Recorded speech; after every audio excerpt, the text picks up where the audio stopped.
हम इस वक्त लखनऊ के इकाना स्टेडियम में हैं और हमारे साथ मौजूद हैं, क्या कहूँ, अयोध्या नरेश कहूँ कि अयोध्या का सेवक कहूँ? अयोध्या के सेवक, प्रधान सेवक अयोध्या के, सेवक, सेवादार, सेवादार।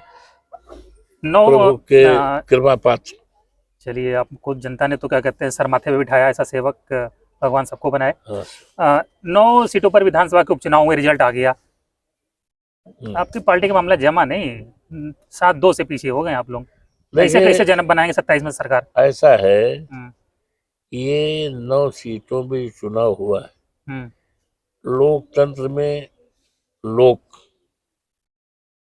को मतदान करने का अधिकार है, समझ रहे कि नहीं? लेकिन लोक ने नहीं किया, उनको लोक को अपना स्वतंत्र और निष्पक्ष मतदान करने से रोका गया। किसने रोका? पुलिस के द्वारा रोका गया, और पुलिस सरकार का तंत्र है।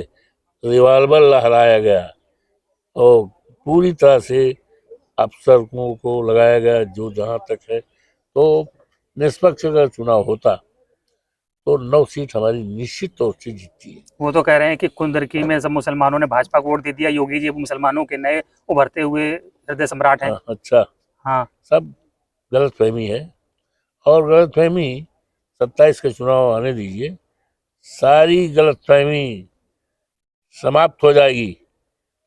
वो तो कह रहे 50 सीटें अगर भारतीय जनता पार्टी 27 में पा जाएगी तो मैं राजनीति छोड़ दूंगा। बहुत बड़ा चैलेंज कर रहे हैं। मैं बड़ा नहीं है, ये वास्तविकता है, ये हमारी आवाज नहीं है, ये जनमानस की, उत्तर प्रदेश की जनता की आवाज है। परेशान है, महंगाई से परेशान है, युवकों के सामने कितनी बड़ी समस्या है। आप कह रहे हैं कि अगर 50 सीट आ गई राजनीति छोड़ देंगे? छोड़ देंगे, नोट कर लो इसको। लिख के देंगे? लिख के क्या, तो रिकॉर्ड हो गया? अब तो रिकॉर्ड हो गया, अब तो रिकॉर्ड हो गया। लिखे मुकर सकते हैं, इस पे कहाँ मुकरेंगे? नहीं, अब तो रिकॉर्ड हो गया, हमेशा के लिए रिकॉर्ड हो गया। 50 सीटें मुश्किल हो जाएगा। संभल जैसे प्रकरण होंगे तो वो तो ध्रुवीकरण होगा। भाई, हम बात कर रहे हैं आंध्रदेशी साहब, निष्पक्ष। हम बात करते हैं मतदाताओं को स्वतंत्रता पूर्वक मतदान करने कर रहे हैं ना, उस आधार पर हम कह रहे हैं ना। ठीक है, हम उस आधार पर कह रहे हैं। बिल्कुल आपकी बात सहमत है। हम उस आधार पर कह रहे हैं। इस संबंध में जो कुछ हुआ है, जिस तरह से पूरा प्रकरण हुआ, आज आपका डेलीगेशन रोक दिया गया, आपके leader of opposition Mata Prasad Pandey को नहीं जाने दिया गया, और संभल में जो कुछ चल रहा है उसको कैसे देख रहे हैं? देखिए, ऐसा है, संभल में फिलहाल जो हुआ वो बड़ा ही दर्दनाक है, और देश के लिए, समाज के लिए अच्छी बात नहीं है। किसने किया वहाँ ये सब? ये सरकार जिम्मेदारी, और सरकार के अधिकारी चाहे पुलिस अधिकारी हो, चाहे प्रशासनिक, उनकी जिम्मेदारी है, उन्होंने किया है। लेकिन माननीय उच्चतम न्यायालय ने एक शानदार देश हित में, राष्ट्र हित में जो निर्णय दिया है, उससे समाज टूटने से और बच गया। अब आपसदारी और सौहार्द का वातावरण बनने में ये माननीय उच्चतम न्यायालय का जो निर्णय है, आदेश है, काफी हद तक सार्थक होगा, कारगर। उपचुनाव में 7-2 से आपकी पार्टी हार गई, और मिल्कीपुर का चुनाव नहीं हो पाया, वो किसी वजह से थोड़ा सा रुक गया, हालांकि अब हो जाएगा जल्दी ही। मिल्कीपुर कैसे जीतेंगे? तो सरकार तो कह रही है कि हमारी लोकप्रियता है। मिल्कीपुर तो जो है, ये सरकार दहशत में आई, भारतीय जनता पार्टी डर गई। आपके बेटे वहां से चुनाव लड़ रहे हैं, कारण चुनाव उन्होंने रोक दिया। हमारे बेटे अजीत प्रसाद को माननीय अखिलेश यादव जी, जो हमारे राष्ट्रीय अध्यक्ष हैं, कार्यकर्ताओं की सर्वसम्मत राय से उनको उम्मीदवार घोषित नहीं किया। तो जीतेंगे कैसे? वो तो कह रहे हैं कि हमारी तो बिल्कुल लहर चल रही है, जैसे 7 सीटें जीती हैं, मिल्कीपुर भी जीत लेंगे। हमें वहां के मतदाताओं पर, जिसने मुझे 12 में 35,000 वोट से जिताया, 22 में जिताया, और 4 जून को हमारे संसदीय क्षेत्र में भी मिल्कीपुर क्षेत्र आता है, उसमें भी जिताया। तो उनका विश्वास मेरे पे है, हमारा विश्वास उन पे है, और ये विश्वास ऐसा है कि विश्वास एक दिन का नहीं है, परखा विश्वास है। दुनिया की कोई ताकत मिल्कीपुर में भारतीय जनता पार्टी को नहीं जिता पाएगी। बगल में कटहरी जीत लिया, अब कटहरी जीत लिया होगा।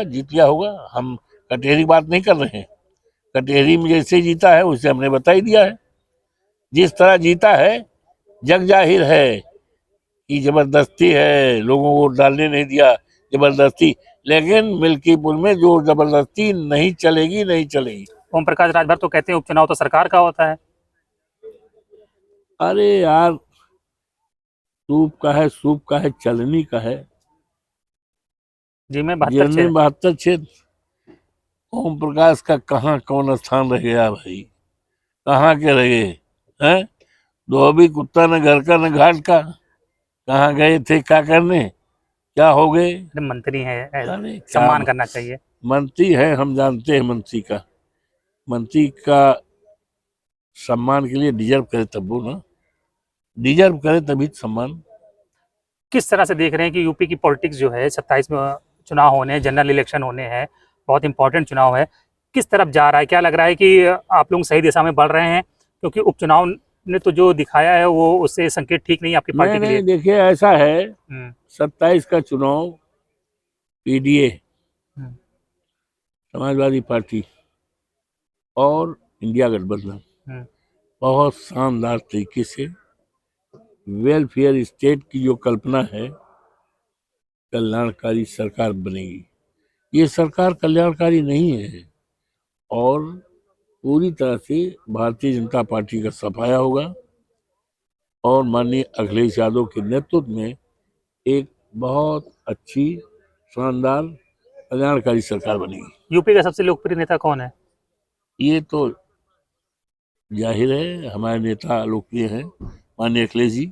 इसमें भी कहीं प्रश्न चिन्ह है, इसमें भी कहीं प्रश्न चिन्ह है। योगी जी भी कहते हैं हम भी बहुत लोकप्रिय हैं।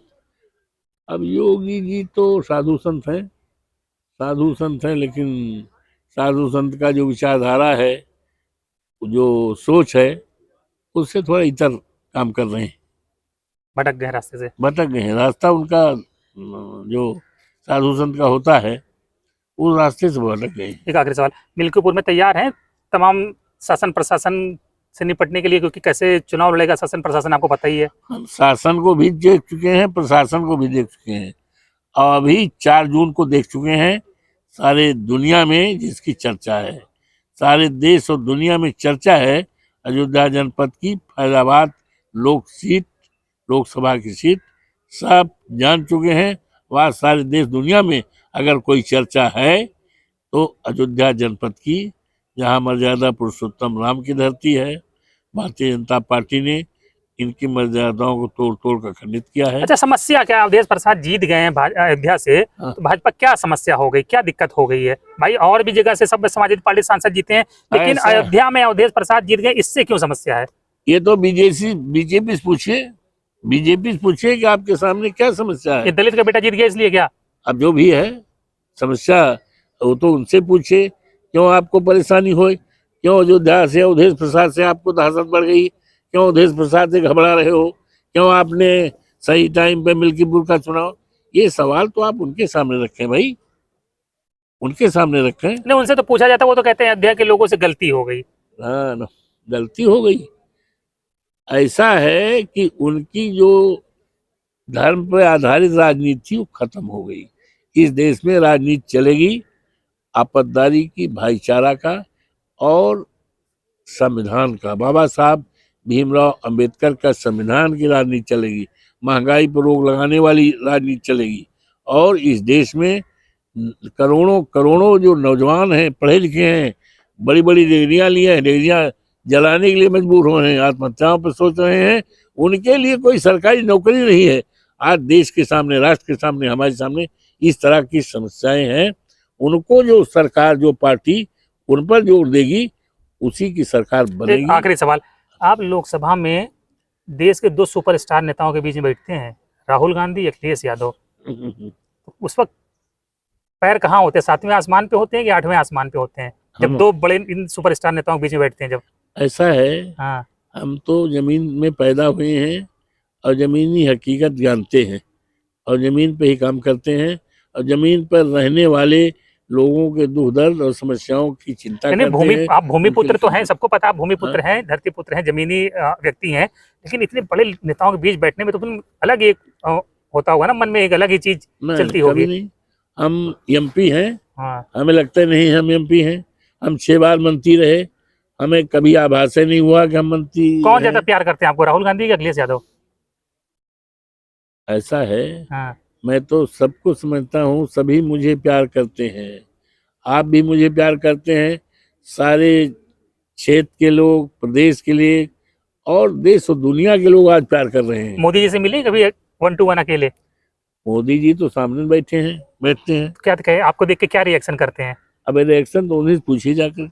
क्या मतलब उनके मन में क्या चलता है, चेहरा वगैरह कैसा होता है आपको देख के उनको? अब उनके चेहरे को तो वहां तो लगा रहता है, सबका चेहरा दिखाई पड़ता है, हमारा भी चेहरा दिखाई पड़ता है, माननीय अखिलेश जी का भी, पसंद माननीय तो नहीं, राहुल आपको जी का। पसंद तो नहीं करते होंगे मोदी जी? अब ऐसा कैसे कह रहे हो? और आप जब से जीते हैं जय श्री राम कहना छोड़ दिया, आप जय जगन्नाथ बोलते हैं।